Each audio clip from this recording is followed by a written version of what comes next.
Hello అండి, welcome to my channel దేవ్కోన. ఈరోజు వీడియోలో పల్లి గోంగూర రోటి పచ్చడిని ఎలా చేయాలో చూపించబోతున్నానండి.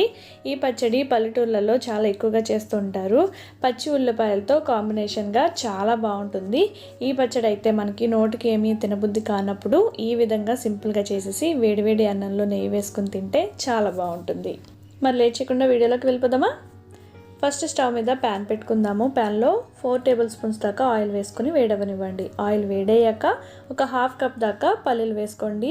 నేను గోంగూర అయితే 5 చిన్న కట్టలను తీసుకున్నాను. 5 కట్టల గోంగూరకి హాఫ్ కప్ పల్లీలు సరిపోతుంది. పల్లీలు వేసుకుని మాడిపోకుండా స్టవ్ సిమ్లో పెట్టి ఎర్రగా వేగేంత వరకు వేయించుకోండి. ఎర్రగా వేగిన తర్వాత ప్లేట్లోకి తీసుకుని పూర్తిగా చల్లారనివ్వండి.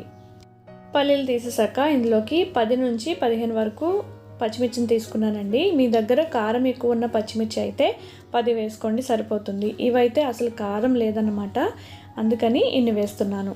పచ్చిమిర్చి ఇలా కొంచెం వేగిన తర్వాత 1 టేబుల్ స్పూన్ జీలకర్రని వేసుకోండి. జీలకర్ర ముందే వేయకండి, ఎక్కువ వేయకపోతే టేస్ట్ అంత బాగుండదు. జీరా కొద్దిగా వేగిన తర్వాత పక్కకు తీసేసేయండి. అవి కూడా పూర్తిగా చల్లారనివ్వండి.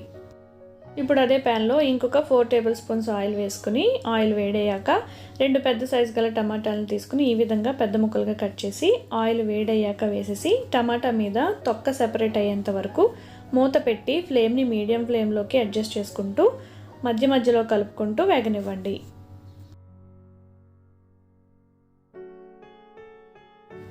చూసారు కదా, మరీ ఎక్కువ వేగాల్సిన అవసరం లేదు. ఇలా తొక్క సెపరేట్ అయితే సరిపోతుంది. టమాటా మగ్గిన తర్వాత గోంగూర వేసేసేయండి. గోంగూరని 4-5 సార్లు ఇసుకపోయేంత వరకు వాష్ చేసి స్ట్రైనర్లో వేసుకొని వాటర్ అంతా స్ట్రెయిన్ అయ్యేంత వరకు కూడా ఉంచి అప్పుడు ఆయిల్లో వేసేసేయండి.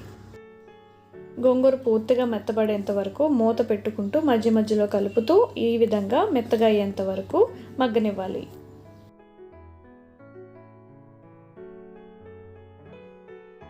ఇవి మగ్గిపోయిన తర్వాత పూర్తిగా చల్లారేంత వరకు తీసి పక్కన ఉంచుకోండి.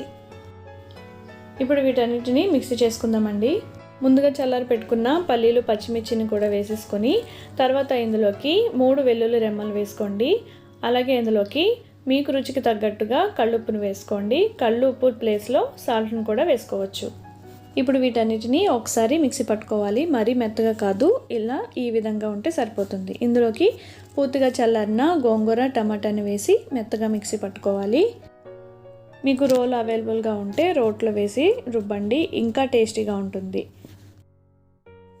ఇలా మెత్తగా మిక్సీ పట్టుకున్నాక ప్యాన్లో వేసి కొంచెం పెద్ద సైజులో ఉన్న ఉల్లిపాయ ముక్కల్ని కట్ చేసి వేసుకొని పప్పు గుత్తితో ఈ విధంగా ఒకసారి పచ్చడి అంతటిని కూడా పప్పు గుత్తితో మెతుక్కుంటే పల్లీలు గోంగూర నలిగి టేస్ట్ ఇంకా బాగుంటుంది.